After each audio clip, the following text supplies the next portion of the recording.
Welcome to my YouTube channel. My YouTube channel में आप लोगों को स्वागत है। मैं आप लोगों को एक बहुत ही इंटरेस्टिंग टॉपिक और एक सक्सेसफुल ट्रेडर होने के लिए जो जानना ज़रूरी है, मुझे लगा ये शेयर करना चाहिए, इसलिए मैं आपको शेयर करने जा रहा हूँ। तो देखिए, अकॉर्डिंग टू सर्वे क्या बोल रहा है कि टोटल इस मार्केट में अगर 100 आदमी आता है उसमें से 7% ओनली गेनर होता है, 7% ओनली, बाकी 93 लूज़र होता है। ये लूज़र होने का कारण क्या है?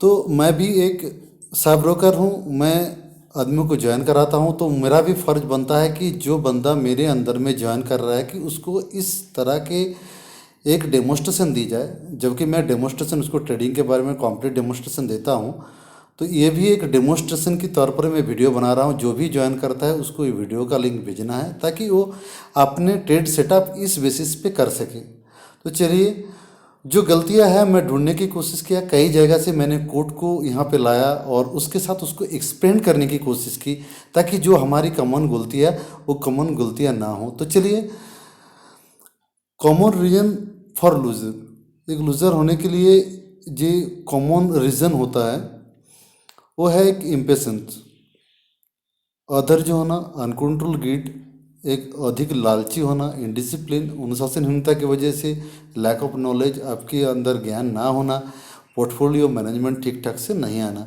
तो चलिए, स्टेप बाय स्टेप मैंने इसको कोट लगा करके आपको एक्सप्लेन करने की कोशिश करूंगा। इसके लिए total credit goes to sir Warren Buffett, क्योंकि मैं उनका हर कोट को यहाँ पे इस्तेमाल किया हूँ और उनके कोट के सहारे मैं यहाँ पे जो फेलियोर की होने का कारण मैं समझाने की कोशिश करूंगा।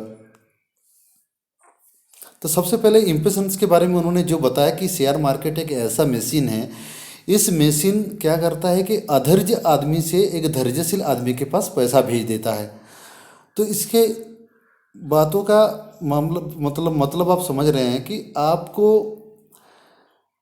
धैर्यशील होना ही पड़ेगा, क्योंकि उन्होंने यही बताया कि मैं अपना एम्पायर खड़ा करने के लिए 20 साल लगा दिया, अगर चाहूँ तो 5 मिनट में मैं इसको ख़त्म कर सकता हूँ, लेकिन वो काम अलग तरह ही काम होता है। तो चलिए, सबसे पहले आपको यहाँ पे धीरज रखना पड़ेगा, क्योंकि शेयर मार्केट में पैसा उगता नहीं है। शेयर मार्केट में क्या होता है, एक कॉन्ट्रैक्ट होता है, एक दूसरे के अंदर लेन देन होता है, जैसे प्रॉपर्टी डीलिंग, जमीन वगैरह सब होता है। आपने खरीद लिया, जिस दिन दाम कीमत बढ़ गया बेच दिया, जमीन तो और बढ़ नहीं रहा है ना। आपने अगर 3 कट्टा खरीदा तो 3 कट्टा ही है, बस उसको आपको धीरज रखना पड़ेगा, वेट करना पड़ेगा। वैल्यूएशन बढ़ा आपने बेचा, वैल्यूएशन नहीं बढ़ा आपने इंतज़ार किया। तो ये चीज़ आपके अंदर सबसे पहले ये पेशेंस होना चाहिए। दूसरी चीज़ क्या है, इस जगह पे आपको ये जानना जरूरी है कि अगर आपकी किसी चीज़ की ज़रूरत नहीं, उसी चीज़ को अगर आप खरीदेंगे तो आपके ज़रूरतमंद सामान के लिए उसी चीज़ को बेचना पड़ेगा। तो ये मुझे इतना इसलिए अच्छा लगा कि आपने एक ऐसा चीज़ खरीद लिया जिस चीज़ का कोई ज़रूरत आपके लाइफ में है ना और किसी को है। तो आपको क्या करना पड़ेगा, आपको ज़रूरतमंद सामान के लिए आपको बेचना पड़ेगा। तो आपको उस तरह से इन्वेस्टमेंट करना चाहिए अकॉर्डिंगली कि जहाँ का डिमांड है, जहाँ का सप्लाई है, उस तरह की चीज़ों में आपको इन्वेस्टमेंट को फोकस करना चाहिए। तो चलिए, तो सबसे पहले पैसेंस रखना ही पड़ेगा, क्योंकि ये इतना बढ़िया बात उन्होंने कहा है कि the stock market is a device for transferring money for the impatience to patience. ये बात मुझे इतना बढ़िया लगा। तो इस बात से मैं तो लेसन ले लिया, पता नहीं आप लोग लेसन यहाँ से लेंगे कि नहीं लेंगे। चलिए आगे बढ़ते हैं। इसके बाद क्या बोल रहे हैं, अनकंट्रोल ग्रीड जो है, आपकी जो लालच है, लालच की एक सीमाहीन लालच है। ये क्या करता है, ये शेयर मार्केट में आपको डुबो देता है। तो इसके बारे में उन्होंने क्या बोल रहे हैं कि जब दुनिया जिस टाइम मार्केट में लालची होता है उस टाइम आप डरिए, और जिस टाइम दुनिया मार्केट में डर रहा है उस समय आप लालची हुई। और ये चीज़ मैंने इम्प्लीमेंट करके भी देखा कि 12,400 12,200 के पास दुनिया सोच रहा है ये 13,000 12,500 13,000 तक पहुंच जाएगा। उस टाइम दुनिया भर का आदमी खरीदना शुरू कर दिया, स्टॉक होल्डिंग करना शुरू किया। अब देखिए मार्केट चलिए किसी रीजन की वजह से आया है, 7,500 जब आया दुनिया यही सोचने लग गए कि शायद मार्केट और नीचे जाएगा। तो कॉन्सेप्ट यहीं पे उनका कॉन्सेप्ट को समझे कि जहाँ पे दुनिया डर रहा है, मतलब 7,500 आ गया, दुनिया डर रहा है मार्केट और नीचे जाएगा, अभी नहीं खरीदना है, अभी नहीं खरीदना है।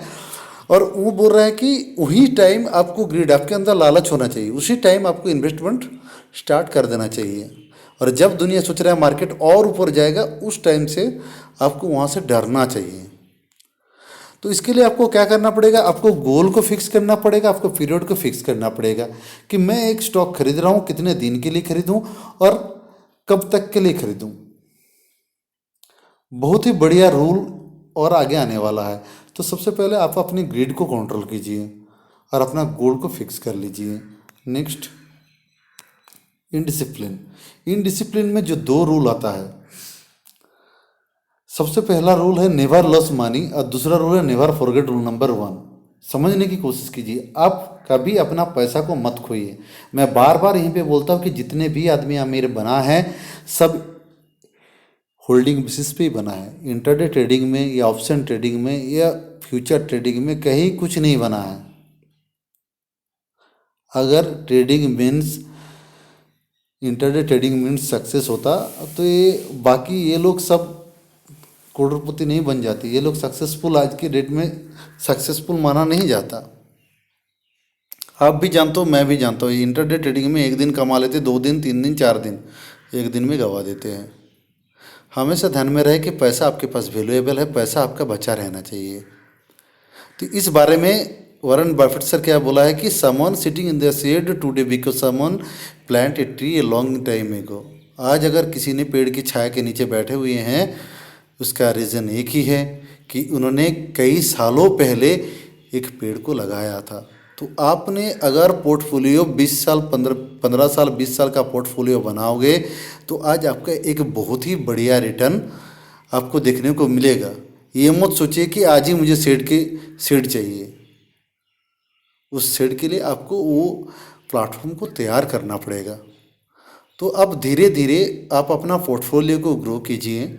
और पोर्टफोलियो को ग्रो करने के लिए सबसे बढ़िया बात उन्होंने जो कहा है कि आप अपना खर्चे के बाद सेविंग मत कीजिए। पहले आप सेविंग कीजिए, जितना आपका सेविंग कैपेबिलिटी है उसके हिसाब से कीजिए।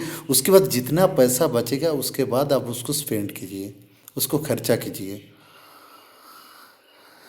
तो चलिए, इसके बाद जो नेक्स्ट है, हमारे अंदर नॉलेज की कमी। जो नॉलेज की कमी की वजह से उन्होंने जो, और एक देखिए बढ़िया कोट उन्होंने किया, the best investment you can make is an investment in your self. The more you learn the more you earn. जब आप ज़्यादा जानोगे तब आप ज़्यादा कमाओगे। तो इससे मतलब आपको इस मार्केट में ट्रेडिंग करना है तो जानकारी लेना ज़रूरी है, रखना ज़रूरी है। थोड़ा बहुत तो आपको जानकारी रखना ही पड़ेगा। Knowledge and experience the key of A successful traders. Knowledge और एक्सपीरियंस से एक सक्सेसफुल ट्रेडर बनता है, क्योंकि मैक्सिमम ट्रेडर जो सक्सेसफुल ट्रेडर है, अपना फर्स्ट लाइफ उन्होंने पैसा गंवाया है, कमाया नहीं। फर्स्ट ठुक्कर खाने में ही सीखा है। गिरने के बाद पैर में जब छिला हुआ तभी पता चला कि गिरने का दर्द क्या होता है। उसी दर्द से इन लोगों को बड़ा बनाया, अमीर बनाया। हर आदमी अपने पहला लाइफ में ठोकर खाता है, किस लिए? क्योंकि उसको गाइडेंस नहीं मिलता है। इस तरह के समझाने वाला, इस तरह के जो फॉल्टी है, इस तरह की जो फॉल्ट होता है, ये सब फॉल्ट कोई बताने वाला नहीं होता है उनको। एक उसको अच्छा गाइडेंस नहीं मिल पाता है। हम लोग डायरेक्ट लिंक से अकाउंट ओपन कर लेते हैं, ना कस्टमर केयर ये सब बताएगा, ना आपको बिना पैसे का ये सब कोई बताएगा। इसके लिए आपको या तो पैसा दे के किसी क्लासेस में जाना पड़ेगा, या तो ना आपको कंपनी जिसके डायरेक्ट लिंक से आपने खोले हो।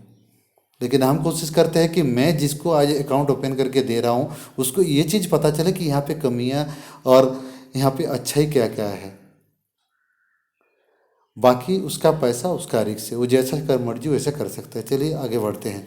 देखिए, डाइवर्सिफाई पोर्टफोलियो मैनेजमेंट। आपको एक डाइवर्सिव पोर्टफोलियो मैनेजमेंट करना जरूरी है। क्यों?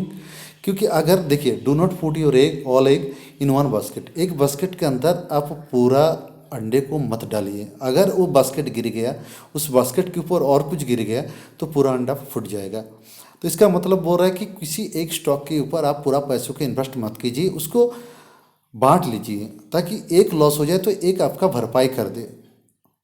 दूसरा क्या बोल रहा है कि स्टॉक खरीदे उस हिसाब से कि ताकि 10 साल तक आप उसको होल्ड कर रख पाए। तीसरा क्या बोल रहा है कि टोटल 20% आप कैश को शॉर्ट टर्म के लिए इस्तेमाल किए और 80% आपने सेफ स्टॉक में लगाइए। और यहाँ पे मैं क्या बोलना चाहता हूँ, अगर आपको रिस्क लेना ही है मल्टी बिगर स्टॉक के साथ, तो आप अपने प्रॉफिट का यूटिलाइजेशन कीजिए। टोटल प्रॉफिट को आप यूटिलाइज कीजिए और यूटिलाइज करके उसको आप रिस्क कोई स्टॉक में आप ले सकते हैं। तो चलिए, वीडियो लंबा होता जा रहा है, धीरे धीरे मैं जल्दी ख़त्म करने की दूँ। देखिए, टेक्निकल एंड फंडामेंटल नॉलेज, आपको टेक्निकल नॉलेज आपके अंदर बेसिक होना चाहिए। आपको प्लेटफॉर्म जो चार्ट की प्लॉटिंग है, उसका प्लॉटिंग, उसका लेआउट, उसका डायग्राम प्रिपरेशन, ये सब आपको इंडिकेटर लगाना, कैंडलस्टिक पैटर्न को जानना, ये सब बेसिक नॉलेज आपके अंदर होना चाहिए। इसके अलावा फंडामेंटल नॉलेज में आपको उसका balance sheet, profit and loss statement, pledge shareholding pattern, cash flow etcetera, ये सब आपको जानना जरूरी है। इसके अलावा बहुत सारे है, पीई है, ईपीएस है, बहुत सारे चीज़ है, वो सब आपको इस दुनिया में ऐसा कई जगह नहीं है, यूट्यूब में सब कुछ मिल जाएगा। बस ये सब कोई बताने वाला नहीं है, मैं स्टेप बाय स्टेप आपको बता देता हूँ। नेक्स्ट देखिए, आधार मैनेजमेंट। अगर आप स्टॉक खरीदने जा रहे हैं, उसके लिए और चीज़ क्या देखना है? सबसे पहले कॉल एंड पुट का ओपन इंटरेस्ट को आपको चेक करना पड़ेगा, उसमें सपोर्ट और रेजिस्टेंस ढूंढना पड़ेगा। दूसरा क्या है, उसका प्राइस का बढ़ने के साथ साथ उसका ओपन इंटरेस्ट की जो बढ़ोतरी है, इस चीज़ को भी आपको देखना पड़ेगा। सपोर्ट और रेजिस्टेंस देखना पड़ेगा, उसका डिलीवरी पोजीशन देखना पड़ेगा, उसका मूविंग एवरेज देखना पड़ेगा। क्या मूविंग एवरेज नॉर्मल पैटर्न में 200 डेज के नीचे नहीं है? ऐसे स्टॉक पे ना खरीदे। ये सब जानकारी आपको आज की डेट में मैक्सिमम सॉफ्टवेयर में मिल जाएगा। मनी कंट्रोल हो गया, इसके अलावा बहुत सारे स्टॉक है जो सॉफ्टवेयर है आपको इसके बारे में जानकारी दे देता है। तो चलिए नेक्स्ट हम बढ़ते हैं। तो मोर इम्पोर्टेंट जो कोट्स मैं आपको बताना चाहता हूँ, अगर आप सोते सोते भी अगर आप पैसा कमाने का सपना नहीं देख रहे हो, तो आपको ज़िंदगी भर यहाँ पे काम करना पड़ेगा। और ऑनेस्टी बहुत ही महंगा चीज़ है, ये चीप पीपल के पास आप एक्सेप्ट मत कीजिए, ठीक है ना। और तीसरा चीज़ जो है, इसके बाद best intraday strategy with sure success, no loss strategy, 100% guarantee. ये मैं आपको करके दिखाऊंगा नेक्स्ट, वो भी ऑनलाइन। होल्डिंग शेयर को हम डे बाय डे किस तरह से उसको इंटरडे बेस पे यूज़ कर सकते हैं, प्रॉफिटेड शेयर को, ये नेक्स्ट वीडियो में मैं लाऊंगा, वो भी स्टेप बाय स्टेप दिखाऊंगा। अब धीरे धीरे आप लोगों के साथ मुझे भी जानकारी मिलते मिलते मैं भी सोच लिया हूँ कि बस और कुछ नहीं, सिर्फ पोर्टफोलियो मैनेजमेंट, बढ़िया से बढ़िया स्टॉक और अपने पैसे सेफ, ज़्यादा लालच नहीं, ना कोई हमारे पास दूसरा रास्ता भी नहीं है। तो चलिए, अगर वीडियो अच्छा लगे तो लाइक करना, कमेंट करना, शेयर करना और बेल आइकन को दबाना मत भूलना, क्योंकि नेक्स्ट डे आने वाला है best intraday strategy with sure success, भूलना मत। Thank you for watching.